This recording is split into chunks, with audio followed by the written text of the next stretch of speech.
Hello and welcome to another week of fusion writing where meets creating structure. Today's lesson is pretty exciting. We are going to be talking about character development and where it meets balance. So as usual, we will be splitting our talk between two pieces. And Victoria, want to say hi to our group? Hello, Say hi. everyone. We're today, of course, is just our lightweight where we just introduce the topic. And tomorrow, don't forget to come back tomorrow where we go more in depth about the lesson. Then Wednesday, Thursday, Friday, we take it on into the Lily Pub where we talk about it and exchange ideas and pick up your worksheets. And Saturday, we all hop on a Zoom call and get to talk about it face to face and really feel like a call, like a class. So here we are, without further ado, and Victoria is going to introduce us to the topic of character development. Okay, thank you so much for that lovely introduction. Um, as we are learning how to go through our format and what these lessons and classes are going to look like, you should start to be figuring out that this is our high level view day. So this is our compass that gives us the heading for where we're going. So with that said, first, I want to address an issue that came up over in the questions, and that is about plotting versus pantsing. And the reason I bring this up is because the last lesson last week, I went into a pretty in-depth guided plot worksheet. And the question was, do we have to use all of those plot points? Well, really, as the author, the writer, that answer is up to you. You get to decide, do you want to have a pre-midpoint battle or crisis that launches you into that next scene or section? Or do you want that part to be more quiet and not have that big action thing in the first half? Those are all choices that you're going to make as we move along. So to my beloved pantsers and then the puzzlers who are in the middle, which is mostly myself, I do a lot of plotting and then figuring out as I go. There's room for all of us. So please don't think that we're excluding the pantsers or the discovery writers who just like to sit down with pen and paper and sketch out what things look like and discover that in the writing process. You are absolutely not doing anything wrong. There is no right or wrong. So with that said, use the plot points simply as your heading, as that compass to guide you should you get stuck or if you need a way to navigate, and leave the rest behind. Just take what works. With that said, I'm going to give you a second thing, which falls under character development, which is going to help you understand how to get those characters down on the page when you're just getting started. Or if you've already done some character development and you're stuck or you're trying to work through how am I going to get them from here to there, this is what this is going to help you with. So real quickly, I just want to go over the three main major players that are going to play a part in your story. The first one is the protagonist. Okay. The protagonist is your good person. It's your hero. It's your positive person. So you're going to start by developing the main point of view of that character. Use the developmental worksheet as a prompt for details, which I'm going to share that on Tuesday. So you'll have that available as well. And then make a decision about what major transformation do you want this forward facing positive main character to have. Just simple notes, jot them down. What do I think about this person? Who do I think they are? Just start thinking through. And then how do I want them to change? So we'll talk more specifically tomorrow about what that means, but just keep in mind your first major focal point as you're starting to write is your main protagonist. Against that person is the villain. If your protagonist is your good guy, your villain is your bad guy. Start thinking about who are your favorite villains from your stories? And most importantly, why did you think they were great?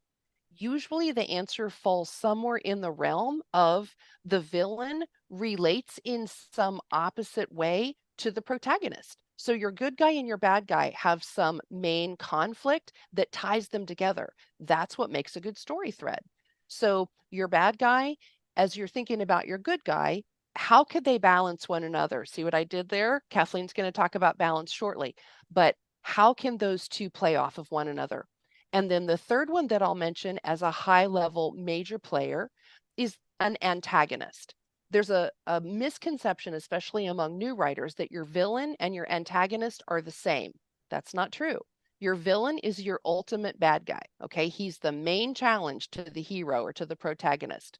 An antagonist is simply an obstacle. It's an adversary. It's something that puts pressure on the story, but it doesn't have to be a bad guy. So generally, a villain is an antagonist, but an antagonist doesn't have to be a villain. It can be another person. Maybe someone is jealous and they're holding that main character back because they don't want to lose them, right? That's an obstacle, but it's not because they're a bad person or a villain. It could be an animal. What about Cujo? That's a story about a rabid dog, and that was a terrible villain and also an antagonist that kept the pressure, kept the threat going in the story. It could be an attitude. It could be a social or a family issue. Think of Romeo and Juliet, right? Feuding families, and the young lovers fall in love anyway.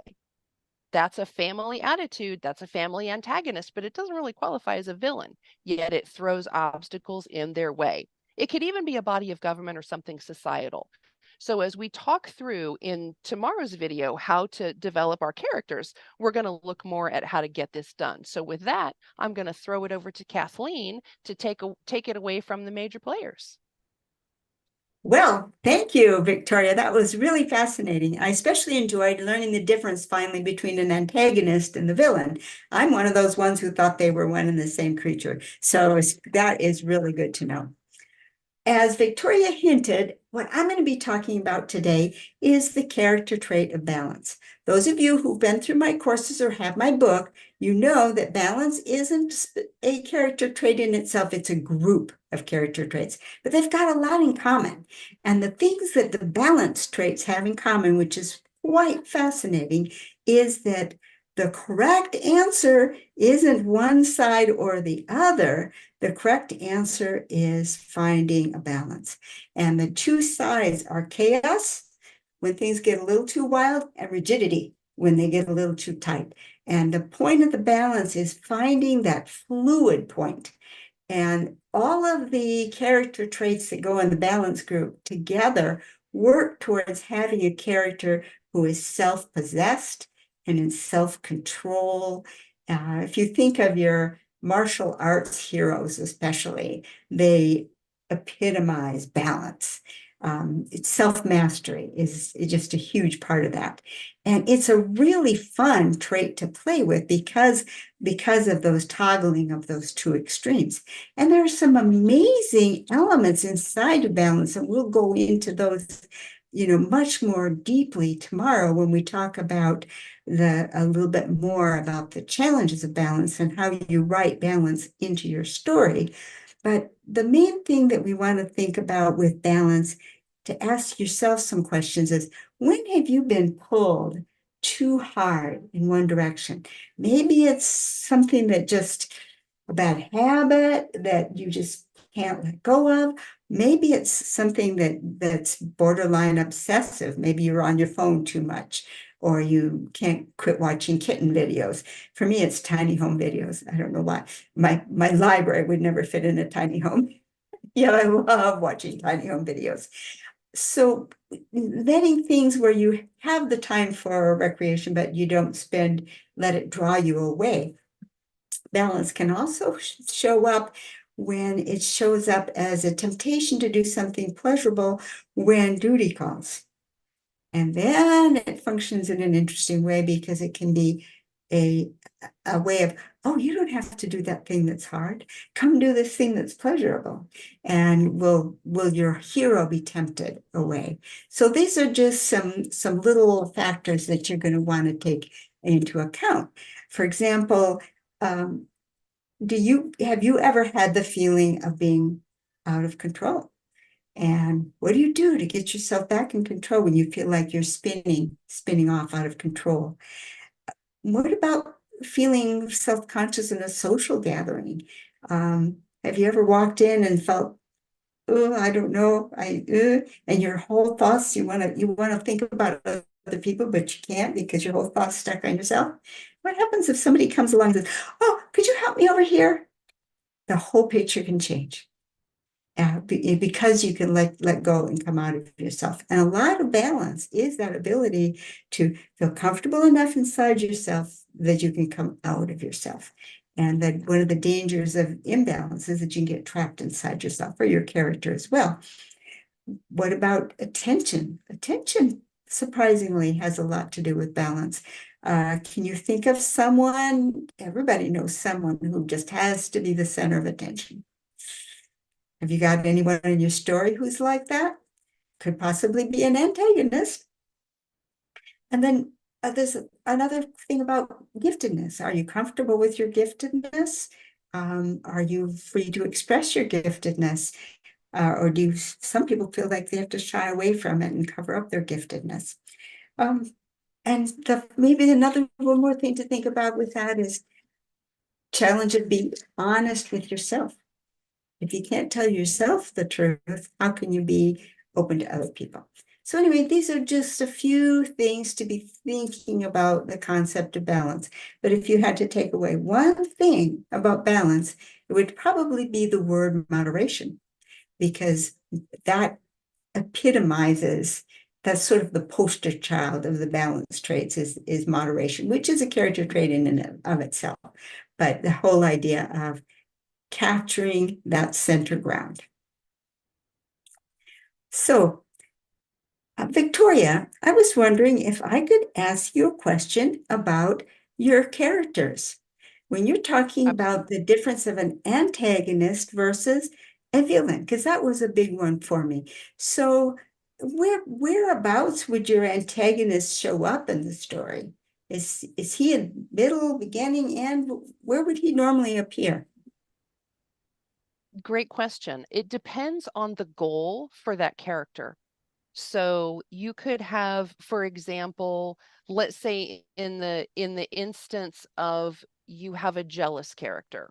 Well, maybe you want to position that character early in the story so that as the story progresses, you can see them change as that jealousy begins to build up to the point where there is some kind of a crisis, some kind of a confrontation, a conflict arises from that. That's a simple example of how you want to use that as a slow burn over time to show this person is becoming more upset, more enraged, more agitated because of this jealousy that's building. That's a very powerful tool to demonstrate how someone is becoming more and more and more unhinged because of this trait. So that's a way to amplify a trait as an antagonist.